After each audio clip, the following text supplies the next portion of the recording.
Peace and many, many blessings to you. It's tanyyahp, the perspective, and I am so excited to be here today in the sunshine to bring you some collective messages and themes for the Leo full moon that is coming up on February 12th. So, if you don't know, then I'll tell you some few things about just Leo energy. It is very brightening. I feel like it is connected to the solar plexus, so it has a lot to do with confidence. And Leos are really big lovers, so I'm thinking about some heart-opening experiences. Oh, beautiful birds! Some heart-opening experiences, some self-confidence, some shining your light, and maybe making people uncomfortable by stepping into yourself fully. You know, there's the energy of the Leo energy packed with the energy of the full moon. It's just like brightness and shining and coming out. Brightness and shining and coming out are all very, very present. I'm just excited for what that's going to look like. Me personally, whenever there is some Leo energy around me, whether it be a Leo new moon, a Leo full moon, a Leo season in August, or even just being around Leos, my energy brightens, my energy heightens. It just does something for me that is expansive and bursting, and it makes me feel very like I don't mind being seen. I love being seen when it's like any Leo energy present. So I'm so excited for what this is going to bring into my life, and let me show you about what this is going to bring into your life. So what is coming out? Maybe that'll be the theme that I pull. What's coming out for each of the elements? What energy is going to be easily on the spotlight? So when it comes to the YouTube readings, I do it by element, meaning, earth, fire, air, and water. But if you go on my Patreon, you subscribe there, then I go into each sign, and you also get some cards of the day and also like themes for the full month that I go into. So it gets a little bit more specific on the Patreon, but of course I still show up and show out for YouTube because why not? I love my community here. I just would love for y'all to be more vocal, more communicative, and things like that. Let's just jump right in. I'm going to be using my Light Seers Tarot deck and then the Shamanic Healing Oracle deck for some Oracle cards to support the reading today. Of course, we got to give thanks and praise for my ability to see, to be a channel, to receive divine insight and share it. And we are welcoming anyone who wants to come through for the validity and clarity of this reading, because that's what we do. Giving much thanks, giving much thanks. And we are going to start with some fire signs just because it is a Leo full moon happening in Aquarius season, which is like the opposite. They are like, I think it's called sister signs when things are opposite. Yeah, because my sister sign is a Taurus, a Scorpio. Going for the fire signs. The fire signs are going to be Leo, Sagittarius, and Aries. Leo, Sagittarius, and Aries. What's happening for the Leo full moon? What energy is being brightened up? What energy is shining out the most in this time? I'm getting calls to just flip them. Okay, we have the Eight of Swords in reverse. We have the Two of Cups in reverse. And then we have Eight of Pentacles. And if I can pull a support card from my Shamanic Healing deck to support this message. Something is telling me to pull from the heart, but I'm going to shuffle a little bit more.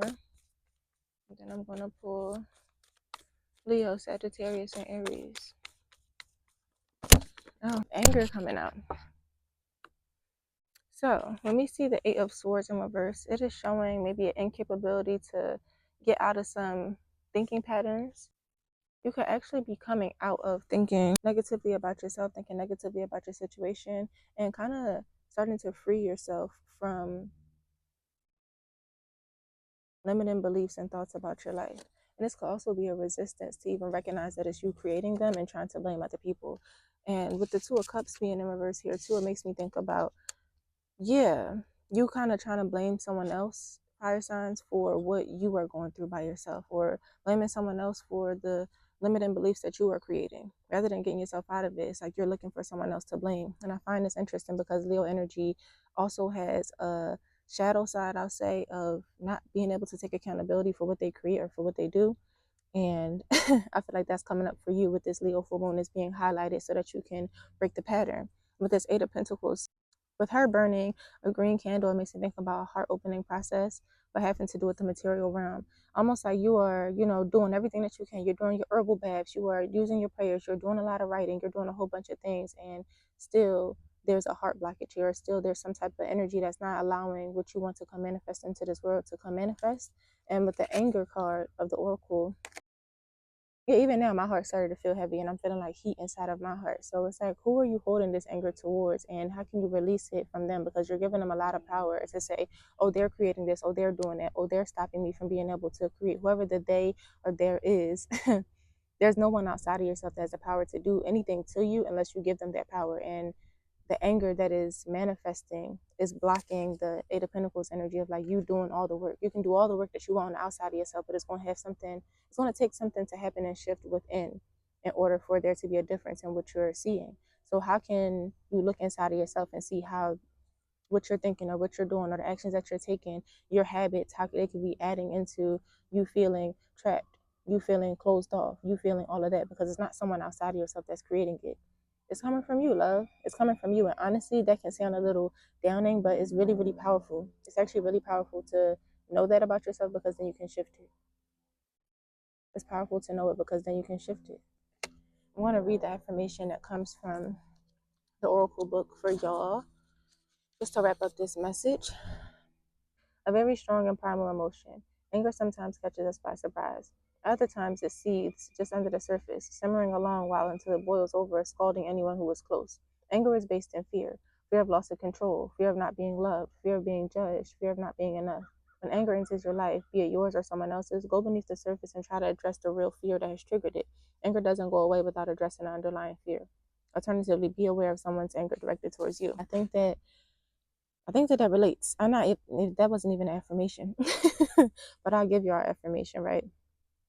The simple cliche, the fear that you feel is not real. The fear that you feel is not real. This can all dissipate once you realize that you are the creator of your reality, that you don't need to do anything outside of yourself to shift things. Everything that you need to do to shift is going to be inside of yourself. You can burn as many candles, write as many pages of in a book. You can take as many herbal baths as you want. But until you are going within to realize how you are the mirror reflecting everything that you see on the outside, you might be in some pain. So use this Leo full moon to kind of illuminate what it is that you put into the shadows and allow yourself to be seen. Even if you are angry, that's okay. Even if you're angry, that's okay. But know that it's rooted in fear, and the fear that you feel is not real. Fire signs. Fire signs. Okay. Let's go on to the air signs. Air signs are going to be Gemini, Libra, and Aquarius. Gemini, Libra, and Aquarius for this Leo full moon. Mm-hmm. Five of Cups, the Lovers in reverse, and then Death and Rebirth in reverse. Let's get a support card for that. Yeah, I mean, when I talked about illuminating something and shining in from the shadows, we are seeming to be going deep. There's some deep messages about things that you may not want to bring present into the world, things you may not want to bring present because you're resisting feeling it in a journey. Pull that right from the heart. All right. So Five of Cups in reverse makes me think about just focusing on things that have fell, things that have fell through, things that didn't go your way. You are kind of emotionally putting yourself in a spiral, putting yourself in a cycle of air signs over things that didn't work out. When you have this pot of gold behind you, if you just let go what didn't work out and focus on what could work out, or focus on the potentials, not even just the potentials, but focus on something else that is present. If you sit there, it's like that crying over spilled milk card. If you cry over spilled milk, you're going to let the other milk spoil too that's behind you. All the fresh milk is going to get spoiled. So all the fresh ideas, all the fresh adventures, all the fresh environments, all the fresh new friendships and everything. You focus too much on what hurt you and what was in the past, you're going to keep creating more of that, because you know what you focus on grows. The energy that you put into is the energy that's going to flourish. And with the Lover's card being in reverse, it could easily be about a lover, air signs. It could be that there was a relationship that didn't go the way that you wanted it to go. And this doesn't have to be a romantic relationship. It could be a relationship with a parent, a relationship with a sibling, relationship with a friend. Like there's some type of harmony. And it could have been a deep, passionate relationships, because passion isn't only extended to romance, right? So it just, yeah, a relationship that you probably have to do some healing towards, that you've probably been resisting because you are really attached to the part of yourself that was in this relationship. The part of you that belonged to that relationship, you're super, super attached to. And even with the woman having the what is this called? The bow, like the archer's bow on her right shoulder. It makes me think about just the weight that you've been carrying from thinking that that was really it. I'm thinking about Cupid's bow, like when he strikes an arrow, it hits you and it kind of attaches you to it. So this could be a karmic tie that you are connected to that didn't work out, or you can even feel it ending even if it didn't end just yet, and kind of mourning that process. But you got to know that on the other side of that, right behind you, not even right behind you, right in front of you, I'm saying behind you because of the imagery here, like in front of her, she's focusing on things that didn't work, things that are empty, things that are not growing anymore. And in back of her, there's like things that are bright, things that are brewing that she could be focusing on, but choosing not to. Yeah, with death and rebirth, I just feel a resistance. I feel a resistance to accept the truth of it. So that's Leo full moon is going to illuminate that energy of any place that you could be focusing on what no longer serves you, and even trying to hold on to the parts of yourself that were connected to that energy. And with inner journey here, it kind of solidifies that. Like, you're going to have to go on the inside to switch that light on. Actually, go on the inside to switch that light on, to be with it. It is okay to be with it. That's the only way you want to get through it, right? You got to go through it to get through it. And sometimes the inner journeys can be deep. They really can be deep, and they can require some time to get through. And even knowing what just came through is that you're going to have to be able to trust someone else anyway to help you through it. Like, while it is an inner journey, we don't have to go through these things alone. While there is an inner journey, we don't have to go through these things alone. So it's okay to have a friend that you can trust. It's okay to have a parent that you can trust, a sibling that you can trust as well. And then we don't even have to be looking at blood family too. There's soul tribe out here for you that can support you during this process, because it doesn't have to be done alone. But that death and rebirth process, it could be, yeah, allowing those parts of you that were connected to these relationships to die, so that you can really go inside of yourself and create something new. Like, that's already a theme. Just creating something new from going inside yourself. Let whatever is in your shadows, let it shine out. Don't be afraid to be seen in it, because we are worthy of being seen. We're worthy of being loved, no matter how mucky or dirty or whatever it is that we're going through, right? There's sometimes this thought that we don't deserve to have friends. We don't deserve to be close to people or have community when we're feeling down, when we're feeling a little depressed, which is just malnourished. It's when we're feeling high, what is it called? Like high anxiety. There are things like that. Oh, I gotta isolate myself because nobody's gonna want to deal with this. That is something that an old part of you is attached to, and it's not true. It's not true. It's not true. They're gonna go ahead and read Inner Journey for y'all.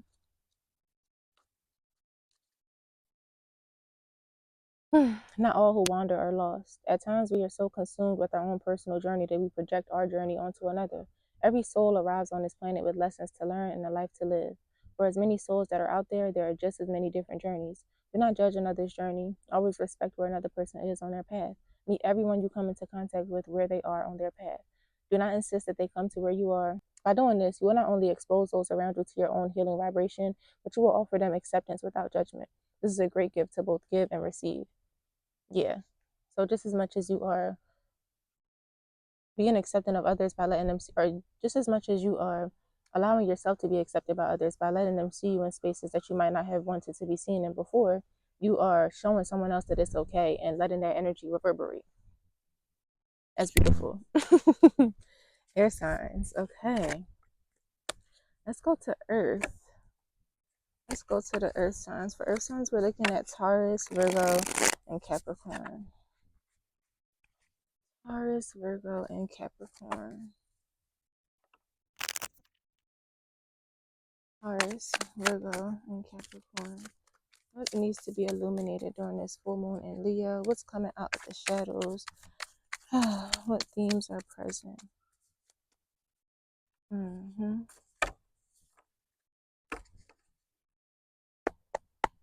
Taurus, Virgo, Capricorn. King of Cups.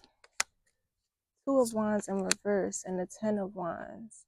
And then, what is a theme of the oracles to support this message? Thank you. We're going in the heart again to get that. Movement into balance. Shifting into balance. So, King of Cups shows me that this illumination, this comforting energy that you bring to other spaces is going to be illuminated, right? People can feel how emotionally intelligent you are. They might be coming to you and just sharing things that they might approach you like, I've never told anyone this before, and I don't know why I'm telling this to you, but it's because they feel the energy of the strength. They feel the energy of your emotional strength. They feel the energy of your emotional intelligence. They feel how receptive you are to emotions, and you feel like a safe space to other people, and that manifests because you are a safe space for yourself. You are a safe space for yourself. People feel like they can confess, they can trust you. And with him even having this fish over here, it shows yeah, more about emotions. There's a fish, there's a starfish, there's a singing bowl. There's just a healing vibration that is all around you, and you kind of just let things flow, and it is very healing. You have a healing presence around other people, and that's going to come out. Or it's going to be seen more. It's already out there. Then the Two of Wands in reverse just shows some type of travel that is happening, right? We have I have always called this an atlas. It is not an atlas, but the globe that spins. And then we even have a bus here. We have a boat on the side. So it's like y'all are going somewhere.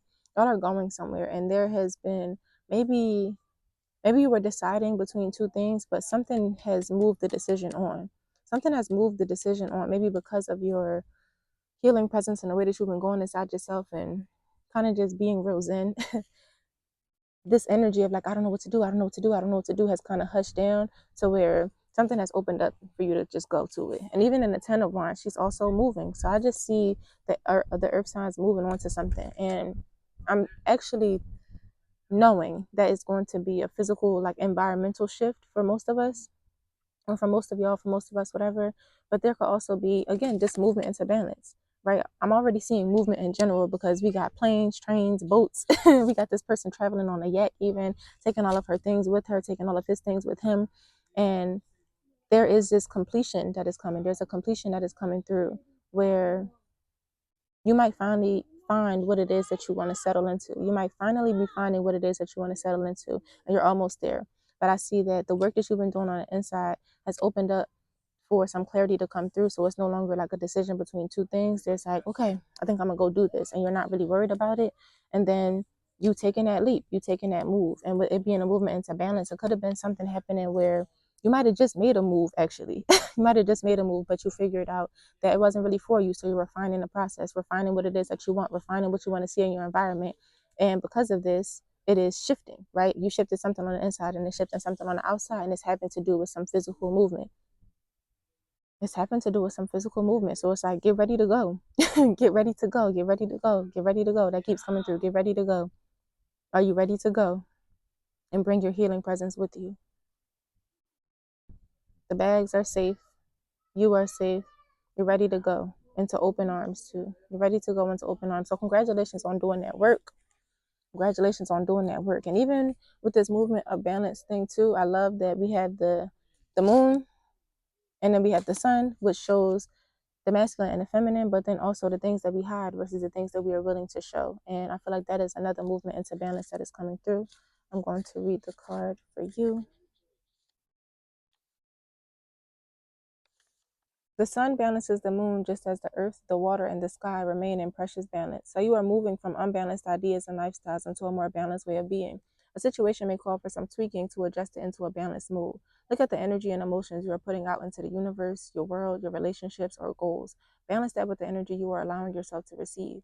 The body inherently tries to maintain a state of balance, so do our souls. If you are not receiving enough, you may be unconsciously giving more to restore a perceived balanced state. Step out of that automatic response and listen to your guides and soul for what the situation truly wants. And I think that's why that Two of Wands came through. Like, you trying to make the moves based on what you think because you're not receiving something in this area, so you're trying to do more to receive it from something else. And it's like, no, let that shift happen naturally. Allow yourself to just sit with it, move some things on the inside, let it resonate on the inside, and then it's going to shift. But you have to get ready to go. You gotta get ready to go. So I'm wishing you safe travels, earth signs. I'm wishing you safe travels. Last but not least, we are going to tap into our water signs. So Cancer, Pisces, and Scorpio. Oh my goodness, yo. I love Florida so much. I love Florida so much. Ooh. Water signs for this Leo full moon. What's happening? What needs to be illuminated? What are the messages coming through here for the water sign? Thank you. We had the Knight of Cups, we had the Three of Wands, and we had the Eight of Pentacles in reverse. That's interesting. We started with the Eight of Pentacles upright when it came to the fire signs. And the water, which I'm perceiving as opposite of fire, is in the opposite direction. All right, can we get a support card from the oracles for this message? Knight of Cups, Three of Wands. Oh, y'all moving into some type of romance. All right, what's happening with the water signs? This one right here. Psychic development. Okay, So the Knight of Cups, night energy in general is about movement. We are going somewhere. And with it being in the Cups energy and we got this romantic God with roses here, I feel that there may be a love interest entering your life or some type of harmony that you're making a move on. Like you could be admiring somebody from a distance or they're admiring you and they're finally going to start the courting energy during this Leo full moon. And it could even just be illuminated that you have a little crush or that you have a secret admirer or something like that. Like that energy comes through strong. With the Three of Wands here, it's like, ooh, yeah, you're walking into something that is very romantic, very passionate, and you're ready. Like you come with your tools prepared to experience it. You have your tools that are prepared to experience it. And with this Eight of Pentacles in reverse, it's like maybe you didn't expect this to come into your reality. Like you could have been praying, wishing, and hoping and doing the work to manifest something else. Like say you were putting energy into getting a new job or getting a new house or, something else in the material realm, even going shopping and getting new clothes. But the result of all that work has actually brought in this energy of an open heart to receive love and romance, which I find really, really interesting. And with psychic development here, this loving, this love that you're about to experience or this love that you are currently experiencing is making me think that it's going to open up parts of you that you didn't know were available to you, or it might make you feel ways that you didn't even know that you could feel. So that is very exciting and enticing. Are you going to be ready for that love? Do you know how to receive it? Are you open to receive it? How are you going to balance it with your, your work life and all that stuff? Well, you don't have to even think about how. The how is not even for you to worry about. That's already figured out. It is just about what you're ready to receive. And I think that the psychic development is going to encourage you being more on the receiving end of things. Like you could always be giving on to others and not even really know how to accept this romance in the beginning. So because it's going to be moving, it's not going to give you really opportunity to get inside your head about it, right? It's going to be you're going to be so present. You're going to be so present. It's going to be moving in a fast pace, but not in a fast pace that makes you uncomfortable, and a fast pace that stops you from talking yourself out of it or just doing something that would sabotage it. So that is the psychic development. You are moving out of self-sabotage when it comes to romance and allowing yourself to just receive. Allowing yourself to just receive, to trust the fiery romance, passion, to trust and to love, and to know that when you put work into one area of your life, it is okay for something else to come through, because what you were asking for, you know what I'm saying? Like how do I put this into into words? Sometimes when we're putting work into words, it really just opens the door for something else. Like it may not have been the door that we was trying to open, but we opened up something that was even better, right? It's like what you thought you wanted, you're actually getting more than that, and it's going to be actually very different than what you thought you was going to receive by way of what you put in. So that is a human thing. We think that if we do this and then we do that, then it's going to equal this. But sometimes you do this and then this happens and it reroutes you, and then, redirection. Whatever you were doing, it redirected you into this energy of like, I'm going to receive. I'm moving into my receiving era, my loving era. And I'm excited for you. I'm excited for you. This is like, I just feel very romantic. Like even now I'm getting butterflies in my stomach just about it. So let me know if that resonates with you, because I would love to hear the love story. I am a Pisces Venus. I want to hear it all. But yeah, something is moving. You are being courted or you are doing the courting. You are either courting or being courted, or you are doing the courting. The romance is there. The romance is present. And I love that, because Leo season, they are such big lovers. And it can even be about you allowing yourself to be seen in this, right? Like maybe you have some insecurities about your body and somebody is like loving on you completely and you're like, oh my gosh, there's a hawk just soaring. So I'm just feeling the freedom of it, like the freedom for anything that we may have felt about ourselves that made us feel unlovable or something like that. It's a facade, and your psyche is like developing past that and moving past that and opening up for you to see that like you really are a beautiful person, not even just on the outside but on the inside, and like worthy of so much love. And it's being shown to you. It's being wrapped up in a perfect little box. Okay, Prince Charming, Princess Charming. It is coming through. It is coming through. That's so beautiful. And it makes me so excited for Leo season. I'm going to go in deeper for each sign on my Patreon later in the day, or even tomorrow. So that'll be up very soon. So I'm excited to see like how it's going to affect each sign more specifically. Because even then, if you look at your rising sign, that'll show you what houses you're in, right? So if my rising sign is Taurus, which it is, then my first house is in Taurus, and it'll follow the order of the zodiac. So after Taurus is Gemini, that's gonna be my second house, like things like that, so that you can see. And when you're watching my videos, you can always check to see which house is going to affect you and or impact you and do some more research about that. Yeah, so if that was confusing, I'll try to explain it in a separate video, but I did break this down on Patreon, I talked about astrology and how it has helped my life and helped me learn more about things and even decide where I wanted to move through astrocartography. So it gets deep and it gets loving. It's so much to learn and experience on Patreon just from watching me and my whole self-discovery journey. It is very relatable. It is very much a reflection of the collective because we are all each other for real. Like I said, if anything resonates with you, please let me know. I love you so much. If you want to give a love donation, I'll leave the information for that in the description box. And just thank you. Thank you so much for being here. Thank you so much for watching and witnessing. I will see you soon. I'll see you soon. I don't know exactly when, but it's going to be soon. Peace.